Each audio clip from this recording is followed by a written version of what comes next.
15 सालों में जो नहीं हुआ वो आज योगी जी की सरकार कर रही है। दोस्तों ये कांग्रेसी, ये नेहरू वाले, ये लेब्रांडू कुछ नहीं कर पाए जो हमारे योगी जी ने कर दिया है। जी हाँ, गोरखपुर में, जी हाँ, सबसे बड़ी खबर, गोरखपुर में गैस पाइपलाइन। अब महिलाओं को परेशान होने की कोई जरूरत नहीं है। अब महिलाओं को घर में टोटी से गैस मिलेगी। क्या बोला तूने?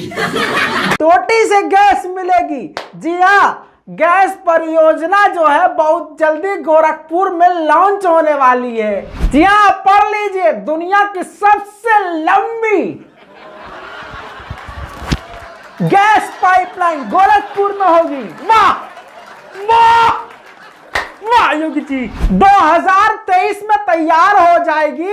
और आपको बता दूं ये 10,000 करोड़ रुपए का ये पूरा प्रोजेक्ट है। योगी जी कमाल कर दिया।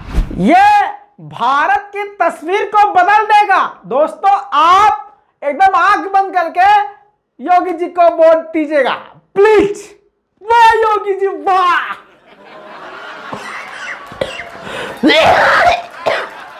ये कहां से आ गया भाई? मैं अभी आ रहा हूं, पानी भी पिया हूं और सुसु भी कर आऊं। वाह, बहुत बढ़िया भाई, बहुत बढ़िया। रुक जाओ, कहाँ जा रहे हो? अभी उतारूंगा मैं।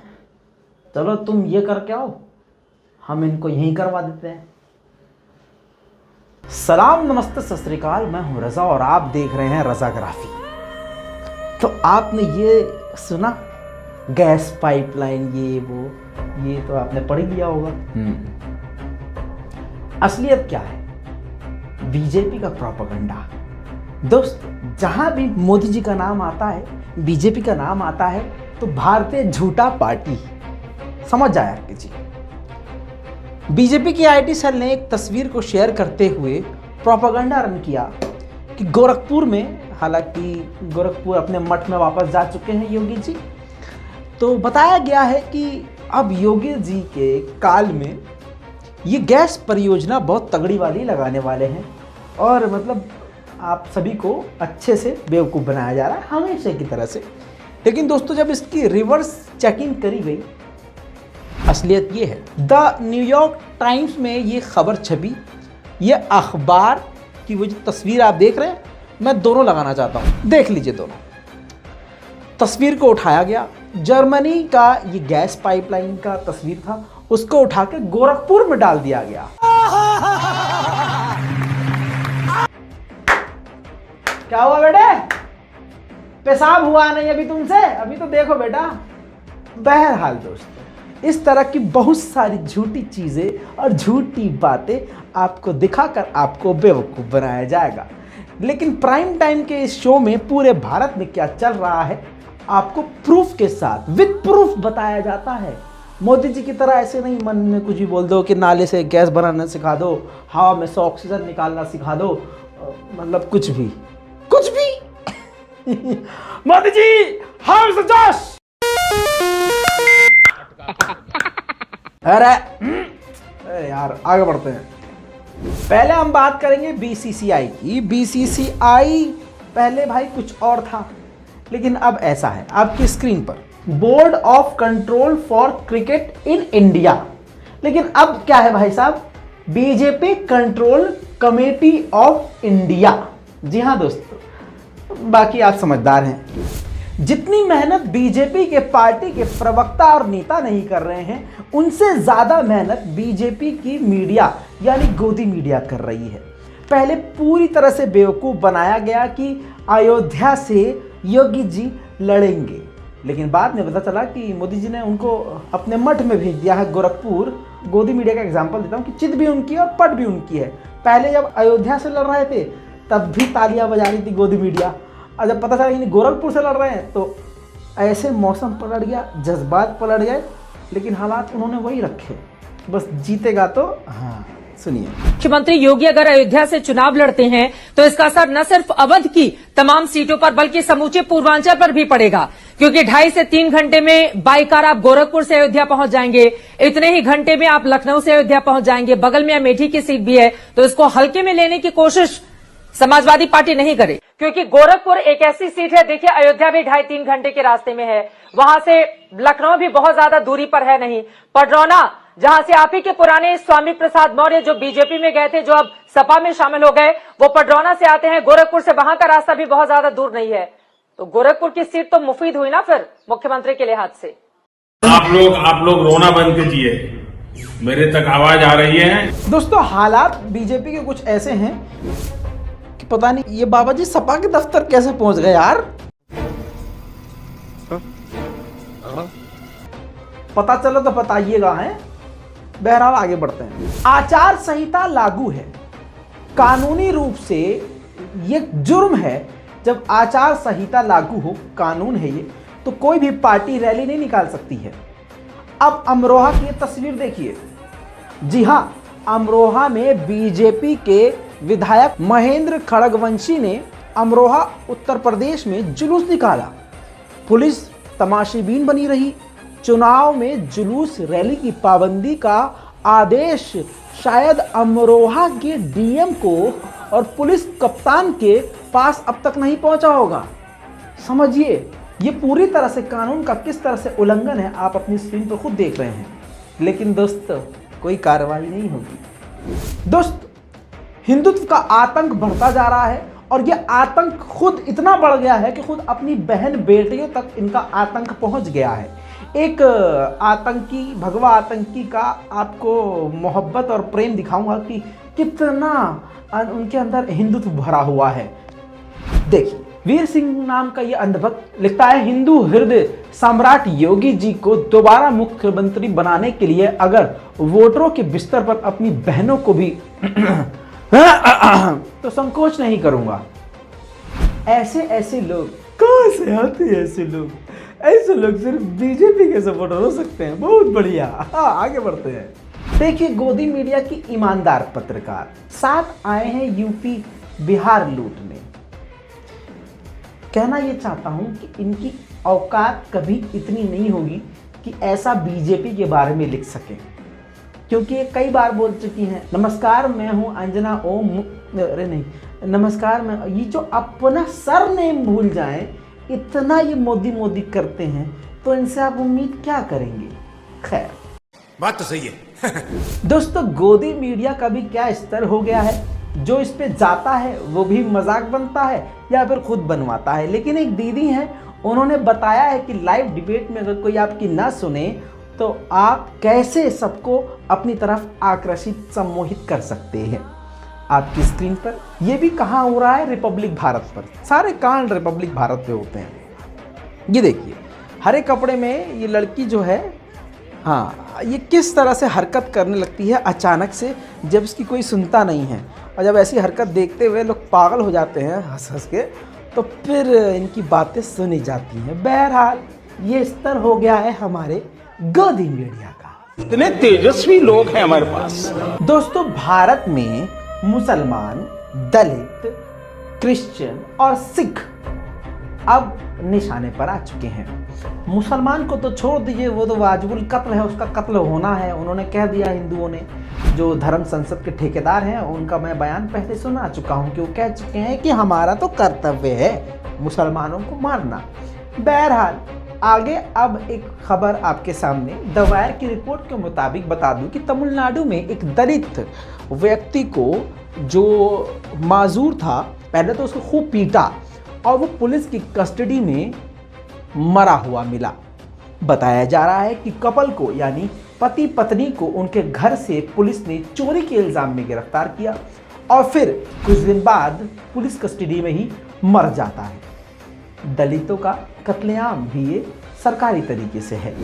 अब बात करते हैं मुसलमानों की। दोस्तों, जैसा कि आप जानते हैं कि सुल्ली डील और बुल्ली बाई ऐप बनाने वाले हिंदू थे, हिंदू राष्ट्र बनाना चाहते थे और वो लगातार मुसलमान महिलाओं को निशाना बना रहे थे। आपने वो भी प्रोपेगेंडा देखा कि इस ऐप को बनाने वाले को जावेद बताया गया था और सोशल मीडिया के ज़रिए और अपने नकली ट्वीट के ज़रिए जो ये बीजेपी की आर्मी है, ट्रोलिंग आर्मी, ये साबित करने में लगी पड़ी थी कि मुसलमान है वो।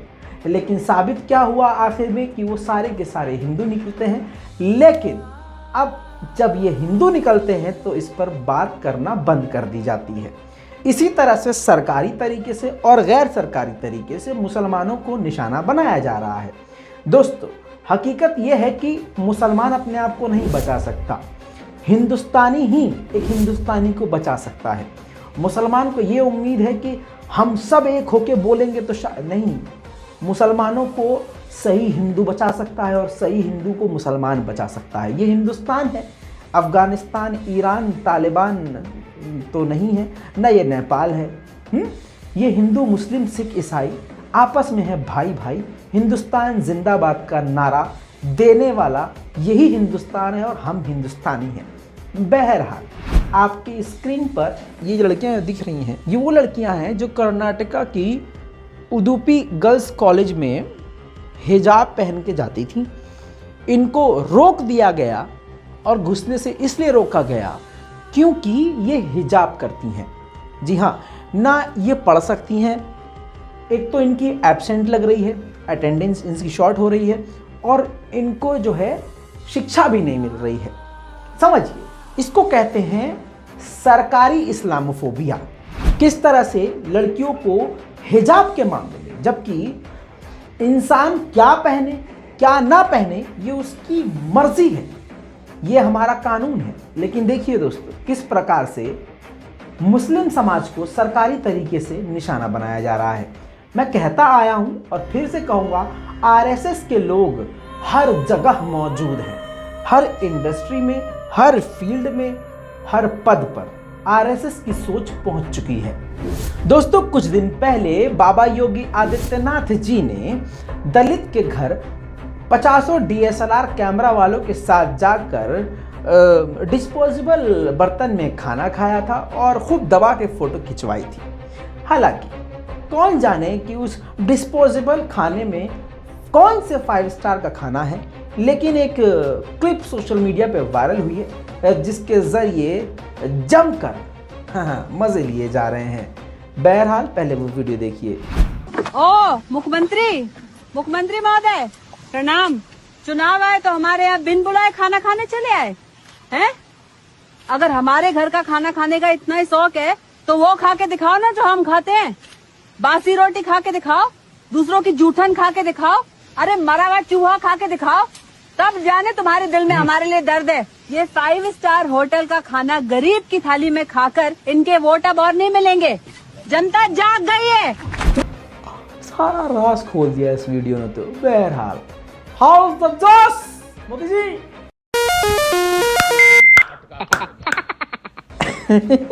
अरे यार, आगे बढ़ते हैं।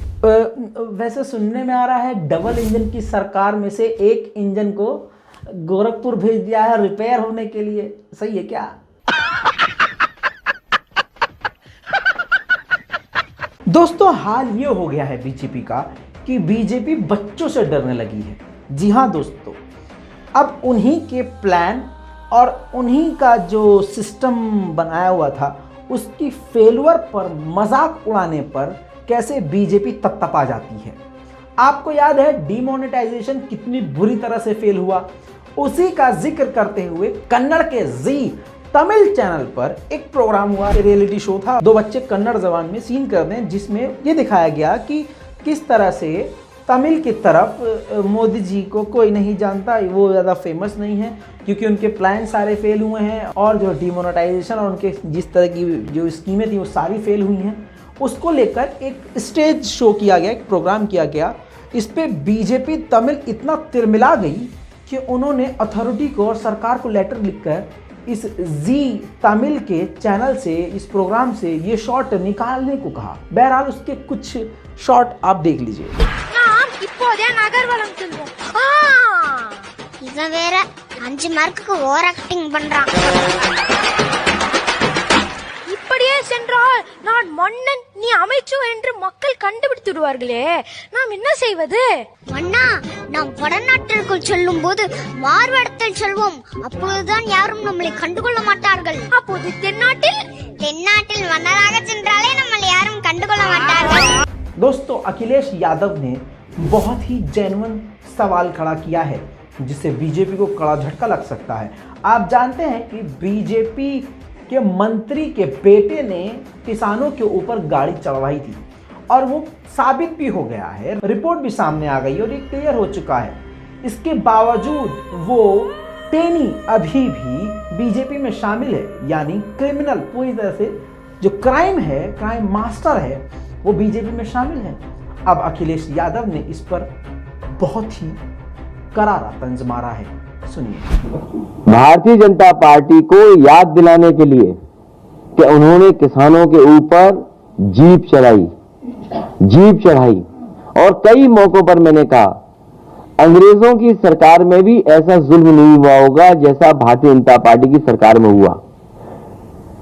जलियांवाला बाग में सीने पर गोली चलाई अंग्रेजों ने और यहां पर जो शांतिपूर्ण तरीके से आंदोलन खत्म करके अपने घर लौट के जा रहे थे। दोस्त, 26 जनवरी आ रही है और इस साल भी परेड में बंगाल की झांकी नहीं दिखाई जाएगी। परमिशन ही नहीं दी सेंट्रल गवर्नमेंट ने। इसको लेकर ममता बनर्जी ने पीएम मोदी जी को खत लिखा है। देखिए, भारत की झांकियों में बंगाल की झांकी नहीं दिखाई जाएगी, इतनी नफरत मोदी जी को ममता बनर्जी से है। जबकि मोदी जी ने कहा था दे दे दे दे, लेकिन ये मोदी जी का लहजा बंगाल के लोगों को पसंद नहीं आया और जीत गई वही।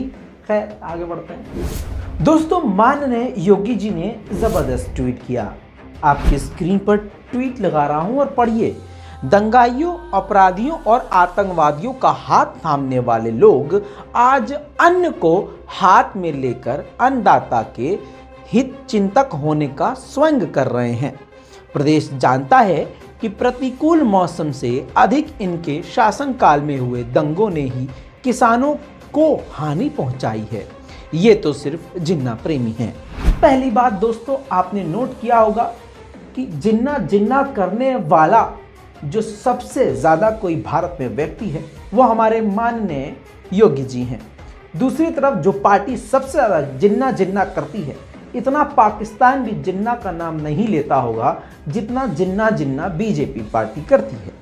दोस्तों, ट्वीट के मुताबिक आपने समझा कि योगी जी कह रहे हैं कि दंगाइयों और अपराधियों और आतंकवादियों से हाथ मिलाने वाले लोग आज अन्न हाथ में लेकर अन्नदाता के हित चिंतक होने का स्वांग रच रहे हैं।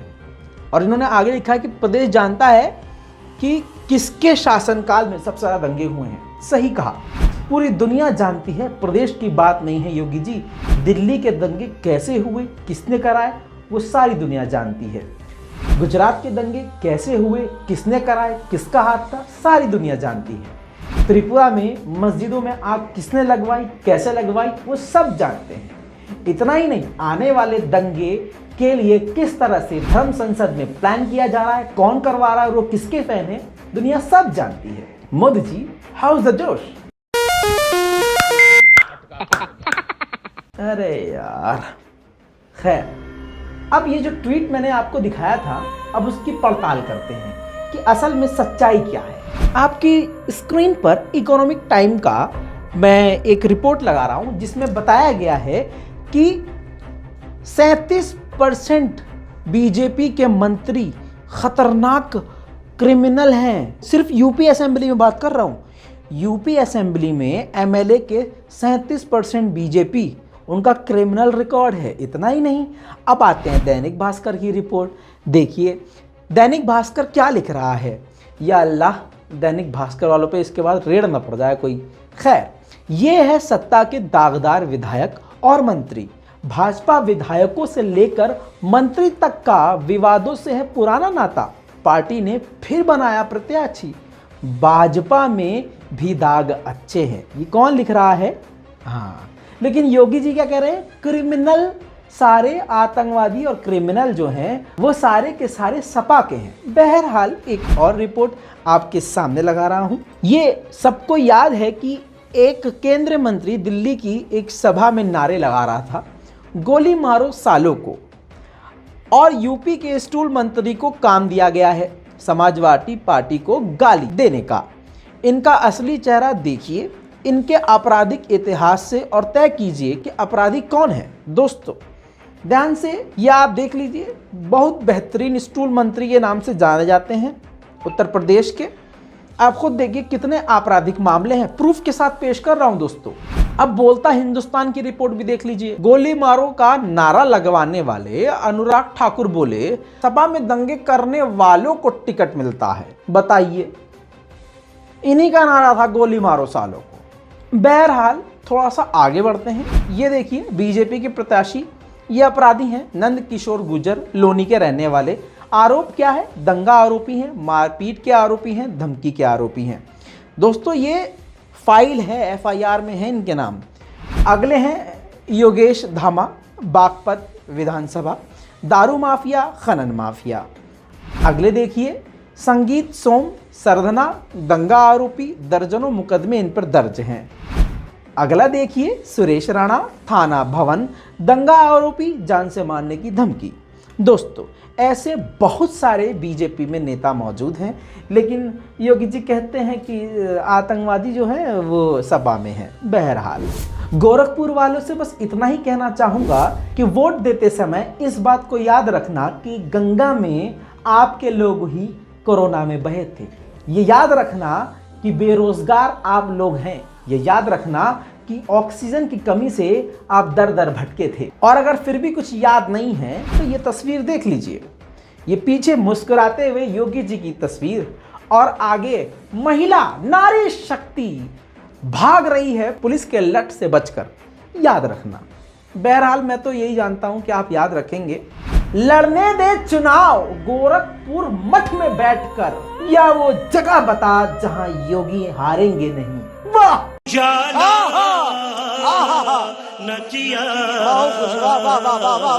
अरे यार रुको एक मिनट, पहले दोस्त पूछ लूं।